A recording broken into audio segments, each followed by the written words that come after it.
A show based on the facts, honesty, the man, the myth, the legend, Constitutionalist Joseph M.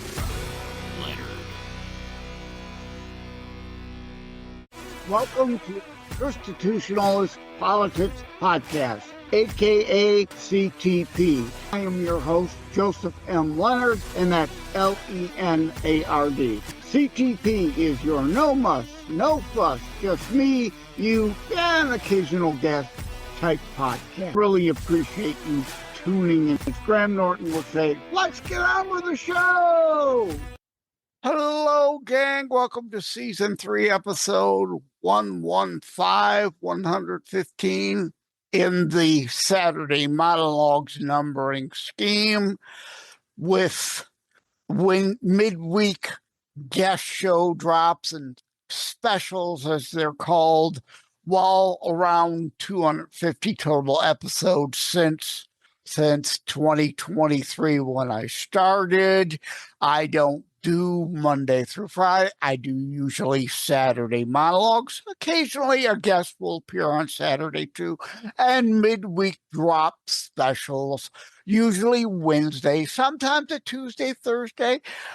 In the case of back in February, health weeks, there were several drops. In the case of going back to, was it March, I think, music weeks, I did Monday through Friday for 3 weeks. So, depends on the specials, but more than 250 episodes. At any rate, I didn't bring you here to talk about that. TV ads, right? I mean, I'm not talking the Sydney, if you saw last week's episode, right, that's not Sydney on my book. I talked about Beauty in the Eye of the Beholder last week. The TV ad, Sydney Sweeney has great genes, kind of help formulate. I'm not talking about commercial ads like that to sell you a product.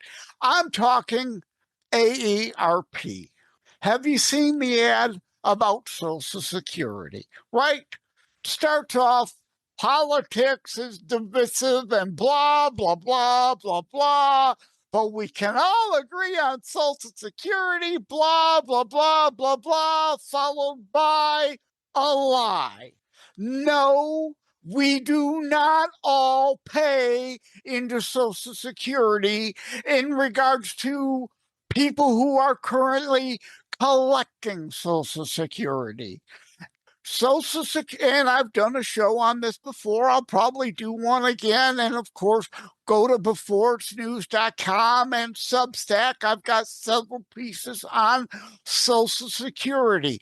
The reality, not like AARP is a leftist organization, and this lie. They support leftist politicians who support illegals who have not paid into Social Security, collecting Social Security, and all the amount of fraud in the system that Doge and one good part of the one big beautiful bill, I called it the one big fraud bill. It's still pork laden. All kinds of pork. Yes, it had to pass for the good things, but please spare me. Whole kinds of pork still in there, still near a $2 trillion deficit for the year, and the debt going to soar to over 40 trillion, possibly 45 trillion by the end of Trump's terms. Sorry, not sorry, ideal in reality. He never vetoed a single spending bill in his first term, and there's no threat he'll veto any of them now unless Democrats take control of the House and the Senate in 2026. Then he might finally threaten to veto a spending bill because it will be the Democrats that put it together. But the one big fraud bill, which still contained some of Biden's Inflation Production Act spending, still in there. He was eager to sign it. More Green New Scam spending that not one Republican voted for the bill. extending of that spending, still in the one big fraud bill. He was eager to sign it. So spare me, right? Growth policy, yes, needed, good. Tariffs bringing in money, yes, but it's still the spending stupid. Growth alone didn't work under JFK with tax cuts and growth. Reagan, GW, Trump's first term, and growth policy alone won't work now. But again, that's not what I'm here for. Social Security, no, everyone collecting didn't pay into it. Now, we have to take a pause. This is a Christian show, constitutionalist politics. We believe in wanting to take care of widows and orphans. Yes? So, not everyone on Social Security has had to pay in. My mother never worked a day to pay into Social Security. She was a stay-at-home mother. If that can happen, that's a good thing. A stay-at-home mom, stay-at-home dad, whatever. Spousal benefits. She didn't pay in. She got Social Security. She got dad's survivor benefits. And then, yeah. I'm sorry, I can't talk. She got dad's survivor benefits when he died. She then still collect less Social Security than they got together as a married couple collecting Social Security under his years of paying in. Right? If a child's parents at age 8 die in a car crash, we want that child to be taken care of. They haven't paid in. They may pay in later after they turn 18, or they may never pay in. Or someone born with birth defects to a point that their disability means they're handicapped and have a hard time finding work, may never find work, they may never pay in. Do we want them taken care of? Yes, we do. So, AARP and your ad, lie. It's not all about those and only about those who pay in, but it sure as hell, sorry, gonna say it again, sure as hell ain't for non-citizens who paid in or not. You're a non-citizen. Social Security was created for U.S. citizens. So spare me, AARP. We can all agree on Social Security and the need to preserve social. Yes, we need to preserve it. You blocked preservation efforts during Reagan. You blocked them during GW. You blocked them during the Trump first term. You're still blocking them now during Trump's second term to remove illegals from the program who are not entitled to it, to get rid of the fraud. People, again, if you go behind the scenes video, BitChute, Brighteon, Daily Motion, Rumble, YouTube, I know for sure there's a Social Security segment video there. People on the books age 300 collecting Social Security, and that's not either okay, potentially an error. Maybe the birth date is wrong.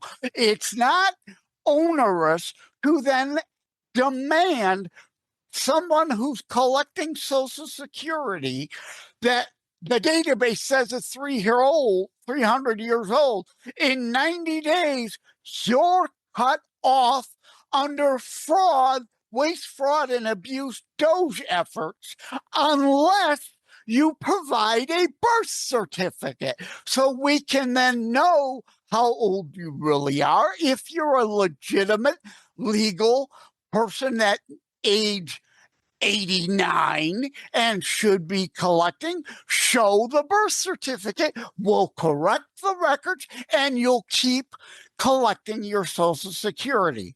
There's nothing overly demanding in that. A fraction of a percent of those collecting Social Security show proof they should be collecting Social Security. The left always protecting waste, fraud, abuse, putting illegals something they're not entitled to, like Social Security or welfare. You're not entitled. You're not a citizen. And I'm getting beyond sick and bleeping tired of this stuff. So, no, AARP, we don't all agree on your left-wing delusional answer to everything. Oh, let's just raise the Social Security tax. We don't need to raise the FICA, which includes Medicare and Social Security in the FICA. We can reform the program to get illegals and fraudsters off it, and the program will be then, what's the term? Not solid, solvent, right? That's the word, for more decades. And also means testing. My dad was former GM. He had a pension. Why should someone who's got a good pension collect the same Social Security as someone who didn't have a chance, perhaps only worked minimum wage jobs their whole life, didn't have a chance to build a 401k, sure as hell didn't have a pension provided to them, and they are solely dependent on Social Security. Means test it. My mom and dad shouldn't have got as much as the next door neighbor. This is a story, right? But a neighbor who may have worked only a minimum wage job their whole life and is now a senior and solely dependent on Social Security, they should get more, and my mom and dad should get less. And a millionaire who's had plenty of time to save all kinds of money, probably has both a pension and 401k revenue coming in, should get less. And it can adjust. If you get a pension and the pension goes away, then okay, your Social Security readjusts up some. If you had a 401k and it goes dry, then your Social Security can go up some. But if you've got other revenue coming in, that's completely different than the whole concept of Social Security as a safety net. You have no other income. You have no other way to sustain yourself. But the left refuses to deal in the reality of why and how the program was created and exactly how easily we can solve it without raising anyone's taxes. But AARP, the people they support, the people they donate to, like Schumer, the answer is always steal more money from people to give to other people. It doesn't need to happen. I've laid it out very simply, the simple math that saves Social Security. First and foremost, get people who are not entitled to it off.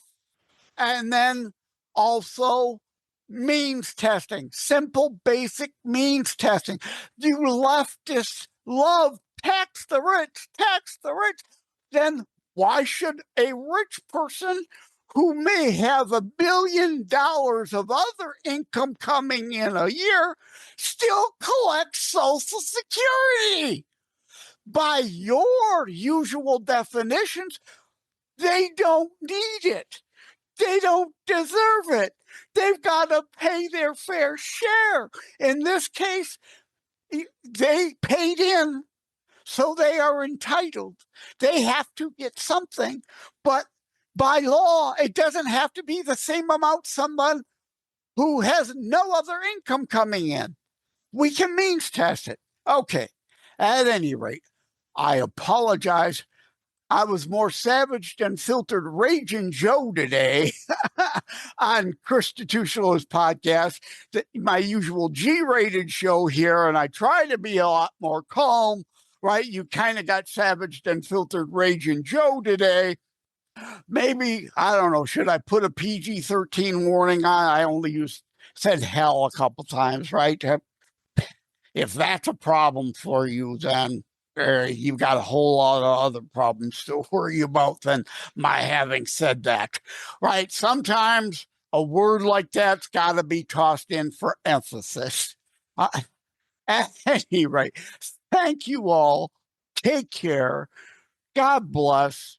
Can we please use our brains? You independents who fall for the leftist idiocy and vote for them. Can we vote? Can you please finally vote for people who are offering solutions that work, not just steal more money from people? Answer: the left always has. Take care. God bless. Thank you for having tuned in for Constitutionalist Politics Show. If you haven't already, please check out my primary internationally available book, Terror Strikes, coming soon to a city near you. Available anywhere books are sold. If you have locally run bookstores still near you, they can order it for you. And let me remind, over time, the fancy high production items will come. But for now, for starters, it's just you as a very appreciated listener by me. All substance, no fluff, just straight to key discussion points. A show that looks at a variety of topics, mostly politics, through a Christian U.S. constitutionalist lens. So again, thank you from the bottom of my heart. Take care. God bless. Like and subscribe to Constitutionalist Politics Podcast and share episodes. We need your help. Wham Radio, 1600 AM and 92.7 FM is your conservative flamethrower. Weekdays, Steve Gruber starts things off at 6 a.m. Gruber gives his perspective on the issues of the day. At 9 a.m., Glenn Beck blazes the airwaves with his nationally syndicated program. From noon to 3, it's Dennis Prager. At 3 o'clock, it's Wham's own Thayrone X. On the Edge, Thayrone tells it exactly as he sees it. At 6, it's The Dana Show, your conservative alternative. At 8, don't miss Joe Pags. Weekends are filled with conservative talk as well. Fingers Malloy, Thomas LeDuc, The Abolitionists Roundtable, A Moment of Clarity with Pastor Rick, Your American Heritage with Ed Bondarenka, Dave Janda's Operation Freedom, and Dick Kupke's Trigger Talk. You can even get links to Wham podcasts from Dave, Dick, and of course Thayrone, all from their pages on our website, whamradio.com. Keep it locked on Wham Radio, 1600 AM and 92.7 FM in southeastern Michigan, and whamradio.com anywhere in the world.